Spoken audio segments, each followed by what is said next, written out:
वालेकुम और आप देख रहे हैं IT एक्सपर्ट। दोस्तों आज हम बात करते हैं वेब डिज़ाइनिंग के हवाले से। दोस्तों ये मेरे पास ट्यूटोरियल है, लेकिन यहाँ पे हम बात करते हैं web designing and web development के हवाले से। तो आज हम HTML और CSS के बारे में कुछ जानेंगे कि HTML CSS क्या होती है और इसके ज़रिए कैसे साइट बनती है, HTML CSS और Bootstrap। ठीक है, तो चलो स्टार्ट करते हैं। सबसे पहले आपके पास ये VS कोड होना चाहिए, विजुअल स्टूडियो कोड जिसे हम कहते हैं। ये मैं मूविंग कर रहा हूँ, इसे कहते हैं visual studio code, shortcut VS code. ठीक है, इसकी डाउनलोड लिंक में डिस्क्रिप्शन में दे दूँगा, आप वहाँ से इजीली डाउनलोड कर सकते हैं। इंस्टॉलेशन ईजी है। नेक्स्ट। ठीक है, इंस्टॉलेशन के बाद आपके पास कुछ इस तरह दिखेगा, ओपन करने के बाद भी आपके पास कुछ कमांड भी शो नहीं होंगे, न्यू फाइल वेलकम के थ्रू शो होगा। तो आपको कंट्रोल N करके न्यू फाइल ओपन करनी है। सबसे पहले से राइट क्लिक करके सेव एज करना है। फाइल में जाके सेव एज कोई भी आप नाम दे सकते हैं। मैंने डेस्कटॉप में एक फोल्डर बनाया वेबसाइट के नाम से, वेबसाइट यूट्यूब। ठीक है, एंटर के इसके अंदर मैंने लिखा फर्स्ट प्रोजेक्ट मैंने लिखा। ठीक है, मैंने फर्स्ट प्रोजेक्ट लिखा और नीचे मैंने HTML सेलेक्ट किया। नीचे HTML सेलेक्ट करें या इसके डॉट के बाद HTML लिखे, बात वही मतलब एक ही होती है। ठीक है, मैंने सेलेक्ट किया, यहाँ पे नाम आ गया। और इसके बाद आप लोगों को सबसे पहले क्या करना है, व्यू में जाने के साथ ही आपको मिलेगा एक्सटेंशन का ऑप्शन। ठीक है, एक्सटेंशन का ऑप्शन आपको मिलेगा शॉर्टकट की Ctrl+Shift+X। ठीक है ना, एक्सटेंशन में आके यहाँ पे टाइप करना है बूटस्ट्रैप, BOOST मैंने आगे लिख लिया, खुद आ गया। यहाँ पे आप देख सकते हैं सेकंड नंबर पे है बूटस्ट्रैप 3 स्नैप। ठीक है, हमें बूटस्ट्रैप 3 स्नैप इंस्टॉल करना है। मेरे पास इंस्टॉल ऑप्शन नहीं आया। ठीक है, वैसे इंस्टॉल करना है। इंस्टॉल करके आपके पास रीलोड का ऑप्शन आएगा।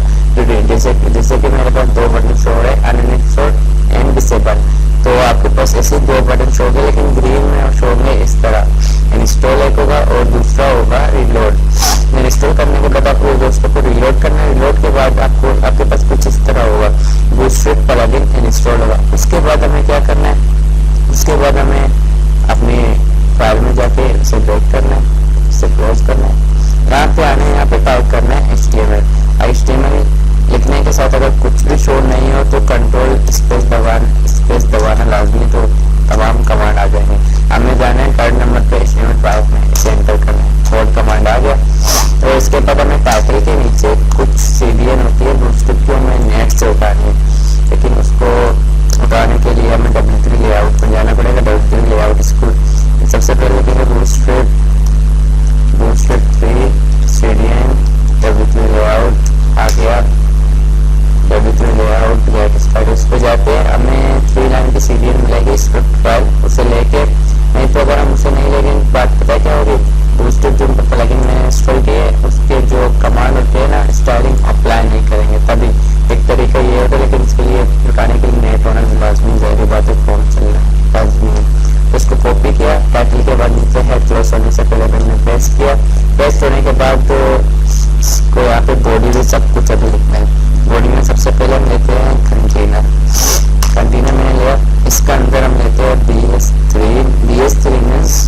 सबसे पहले हमें नेम बार की ज़रूरत पड़ती है जो आम वेबसाइटों में होती है। आपको देखा तो जैसे कि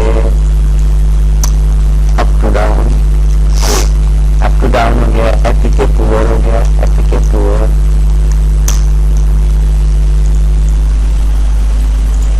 apk.com इस पे जाके आपको दिखाता हूँ नेम बार किस तरह होते हैं। हम अबाउट जिसे कहते हैं, जिसमें जिससे बटन्स होते हैं ना नेम बार में नेविगेशन से कहते हैं। सर्च बार हो गया, लोगो हो गया और बटन्स हो गए। जैसे कि यहाँ पे लोगोस का आ रहा है, यहाँ पे बटन्स आ रहा है, गेम्स, एप्स, टॉपिक्स, प्रोडक्ट, ठीक है। यहाँ पे यूजर आईडी, ठीक है। इसी तरह तो अभी हम नेम बार बनाते हैं, स्टाइलिंग बूटस्ट्रैप की अपनी नेम बार अप्लाई करते हैं, उस पर स्टाइलिंग करते हैं, ठीक है।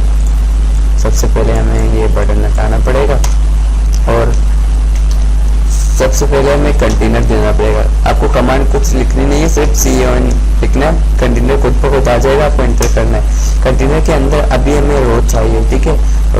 रो के अंदर अभी हमें BS3 की जो मतलब रिस्पॉन्सिव होती है ना, एक डिव के अंदर 12 कॉलम अलाउ है। तो मैं इसको आपको उम्मीद करता हूँ समझाने की कोशिश करूँ, क्योंकि ये मेन चीज़ है, ये मेन टॉपिक है। अगर आपको ये समझ आ गया तो आप कुछ भी कर सकते हैं, ठीक है।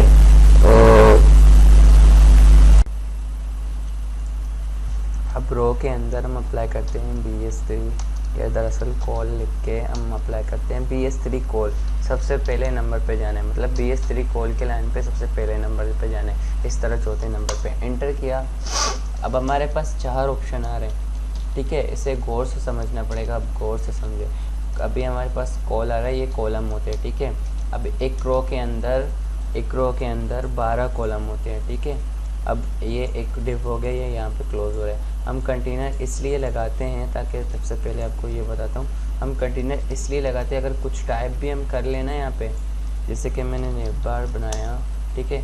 नेम बार मैंने बनाया, हमने कुछ भी यहाँ पे टाइप किया, यहाँ पे रिफ्रेश किया, ये आप देख सकते हैं कि बीच पे स्पेस आ रहा है। ये सॉरी बीच में नहीं, कोने में स्पेस आ रहा है। यहाँ पे भी कोने में बराबर इक्वल स्पेस आ रहा है, बीच में हमारा नेम बार आ गया, ठीक है। इसे कहते हैं कंटेनर, इसे कहते हैं कंटेनर, यानी कि इक्वल बीच पे सेंटर पे आए। अगर मैं कंटेनर को हटा दूँ ना तो मेरा फिक्स हो गया, ठीक है। आपकी मर्ज़ी, आप जिस तरह कर सकते हैं, फिक्स कर सकते हैं या कंटेनर में डाल के सेंटर कर सकते हैं। बहरहाल मैं आपको इक्वल टू लेवल सब चीज़ें ऑप्शन समझा दूंगा, और आप वेबसाइट बनाना आपका काम है, ठीक है। सबसे पहले हम लेते हैं कंटेनर, ठीक है। कंटेनर के बाद रो, कॉलम। अब एक रो के अंदर कंटेनर तो एक बार ही लगेगा, रो में 12 कॉलम होते हैं। अब कॉलम, ये कॉलम हो गया, ये एक्सेस मतलब के स्मॉल एक्स्ट्रा स्मॉल में मिसाल के तौर पर मोबाइल्स हो गए, mobiles, iPhone, Samsung, Android, iOS के मोबाइल्स होंगे, ठीक है। और SM में टैबलेट्स हो गए, ठीक है। मैं चाह रहा हूँ कि मेरा 12 पे शो, 12 मतलब एक ही रो पे शो, ठीक है। 12 एक कवर कर लेगा, ठीक है, कंप्लीट। एक रो के अंदर 12 होते, ध्यान से याद रखें। अगर मैंने यहाँ पे 8 दिया है ना, अगर मैं यहाँ पे मिसाल के तौर पर 8 भी दूँ या 10 भी दूँ, तो मेरे 2 और बचेंगे, नीचे मैं यूज़ कर सकता हूँ। अगर 12 कंप्लीट ख़त्म हो गए, इसके बाद मुझे न्यू रो ओपन करना पड़ेगा, इसके अंदर कॉलजी लिखना पड़ेगा। आप समझ रहे हैं ना, क्योंकि मेन टॉपिक यही होती है, इसे समझना पड़ता है, ठीक है। यहाँ पे मैंने लिखा 12 और SM में 12 तरीके से शो हो हमारा नेम बार, ठीक है। और MD में भी 12 शो और LG में भी 12 शो। मैं ये बताना भूल गया, LG मतलब जो लार्ज स्क्रीन, मतलब के लार्ज LCD आते हैं, जैसे कि हो गया 25 इंच, 24 इंच। और MD मतलब मीडियम, नॉर्मल 19-17 इंच के जो LCD आते हैं वही है, ठीक है। दोनों तो मैंने बता दिए। अब इसके अंदर मैं अप्लाई करता हूँ नेम बार, ठीक है। नेम बार रिस्पॉन्सिव अप्लाई करता हूँ, ठीक है। नेम बार मैंने रिस्पॉन्सिव अप्लाई किया। अब सेव करके चेक करते हैं, ठीक है। ये रिस्पॉन्सिव वही है, सेम है। चेंज करते हैं, इन्वर्स करते हैं, इन्वर्स। ये ब्लैक वाला आ गया, खैर इस पर सर्चिंग बार नहीं है, ये वाइट ही ठीक है, क्योंकि वाइट में बहुत काफ़ी ऑप्शन है। ये नेम बार आ गया, बनाए नेम बार आ गया। अब हमें क्या करना है, बूटस्ट्रैप ने हमारा काम इजीली कर लिया है। हमें सबसे पहले जो टाइटल दिख रहा है ना, यहाँ पे हमें